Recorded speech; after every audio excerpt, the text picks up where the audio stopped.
पाखंडियों का ये मानना है कि हम मूर्ख बन करके रहे, शास्त्रों में दी गई उनकी गाली को हम आशीर्वाद समझे। पूरा रामचरितमानस पढ़ जाइए, कहीं पंडित का चर्चा नहीं, हर जगह विप्र का चर्चा है।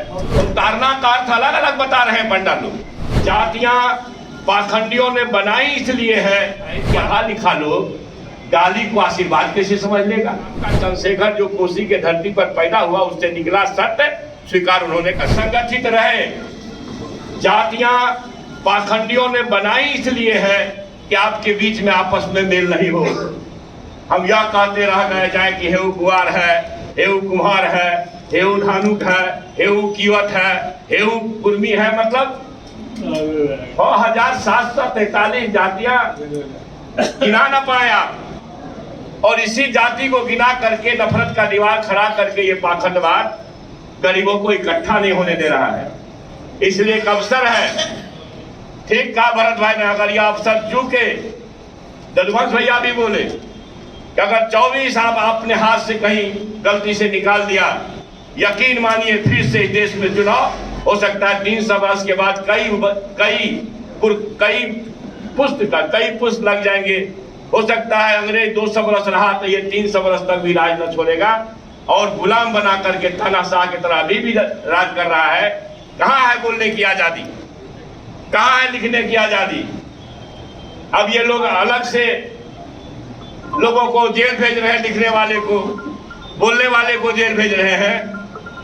इसलिए मैं आपके माध्यम से दिल्ली के तख्त पर बैठे हुए देश बेचने वाले लोगों से कहना चाहता हूं, तुमने मेरा रोजगार खाया, तुमने किसानों का स्थिति 2022 तक कहा था दुगुना करेंगे आमदनी को, तुमने किसानों को तबाह किया। हमारा सरहद घायल है, सरहद का गारंटी लेके आया था मगर सरहद घायल है। चीन लद्दाख और डोकलाम में घुस गया, 56 इंची कहीं नहीं है और उसके पास कोई एजेंडा नहीं है। सिर्फ छद्म हिंदूवाद के नाम पर देश पर फिर कब्जा करना चाहेगा। इसलिए आप सभी साथियों से कहना चाहता हूं कि बिहार की धरती परिवर्तन का इतिहास। अब देर सवेर सही हम आप सत्य सुनाने की स्थिति में आ गए। इस देश को हिंदू मुसलमान में घुमाने में लगाए हुए थे जो लोग, अब उनको चिंता हो गई कि अब यहाँ शोषित जो 90% है, महिलाएं जो अपना अधिकार मांगती है, अपनी गाली को अमृत नहीं समझेगी, आशीर्वाद नहीं समझेगी, तो एक चिंता हुई। तो फिर अलग अलग बहस करेंगे, फिर आपके बीच में आएंगे, कई तरह के शगुफा छोड़ेंगे। सीमांचल को यो प्रयोग स्थल बनाने जा रहा है, होशियार रहिएगा। इसके पेट में कितना दांत है, असंख्य दांत है। हो सकता है हमारे बीच से ही किसी भाई को, जरूरतमंद भाई को खरीदेगा, एक मुसलमान भाई को खरीदेगा। हो सकता है इस इलाके में बहुसंख्यक यादव लोग हैं, उसमें से किसी को खरीदेगा और बलवा कराएगा और हिंदू मुसलमान का बलवा उठा करके देश में फैलाने का प्रयास करेगा, जैसा मेरठ से शुरू किया था। इसलिए हे महान पुरखों के महान संतानों, याद रखिए, अगर कोई इस तरह का प्रयास हो तो सब लोग पहले से होशियार रहिए। इस तरह के प्रयास करने वाले का मुंह तोड़ जवाब देना है। सब संगठित रहिए। बाबू के सुपुत्र भरत भाई ने कहा, इससे आगे कुछ कहने के लिए है नहीं, और जदुवंश भाई जी भी उस पर प्रकाश डाले। ये कोई सामान्य सी रैली नहीं होने जा रही। ये रैली सच में बिहार परिवर्तन का जगह है और तानाशाहों को खबरदार और होशियार और तानाशाही पर लगाम लगाने का स्थान ही बिहार है। यह साबित होगा 25 तारीख को। आप तनिक समझिए कि मैंने एक दो सत्य बोला।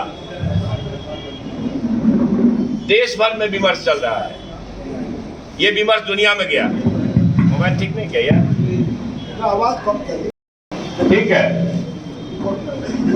ये विमर्श दुनिया में चल रहा है। अब आप समझिए कि आज की तारीख में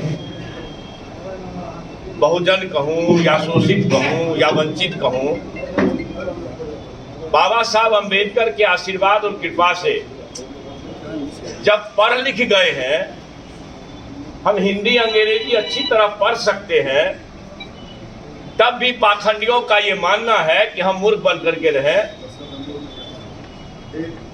और शास्त्रों में दी गई उनकी गाली को हम आशीर्वाद समझे। चल रहा है झूठ, सच को झूठ बनाने में पूरा मुस्तैद है और कॉर्पोरेट घराने द्वारा संचालित मीडिया भी देख रहे होंगे आप। एक सत्य चूंकि गया, देश भर में कई सत्य तो बाकी है बोलना, समय आएगा बोलूंगा भी। एक सत्य बोला, दूसरे सत्य हम उस रोज बोले कि भाई हम एकलव्य के संतान हैं,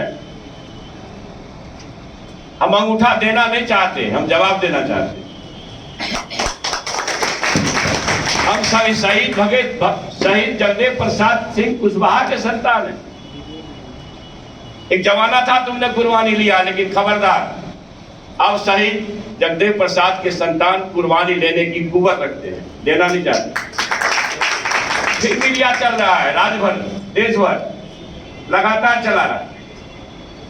अब समझिए कि भाई पढ़ा लिखा लोग गाली को आशीर्वाद कैसे समझ लेगा, गाली को अमृत कैसे समझ लेगा। और आश्चर्य होगा आपको कि लगता है कि हम लोग को हिंदी डिक्शनरी और संस्कृत डिक्शनरी देखने भी नहीं आता है, और तारना का अर्थ अलग अलग बता रहे हैं पंडित लोग। अब समझ लीजिए, ये तो खैर कहिए कि एक सत्य इस हिंदू कथित छद्म हिंदूवाद, छद्म राष्ट्रवाद में लगा हुआ सबसे जो मजबूत संगठन है, पेरेंट संगठन है, संघ प्रमुख मोहन भागवत ने बोल दिया कि ईश्वर खुदा ने, परमात्मा प्रभु ने जातियां नहीं बनाई, जातियां तो पंडितों ने बनाई। पूरा रामचरितमानस पढ़ जाइए, कहीं पंडित का चर्चा नहीं, हर जगह विप्र का चर्चा है। अब उनकी व्याख्या अलग हो रही है, मगर सत्य तो बोल दिया।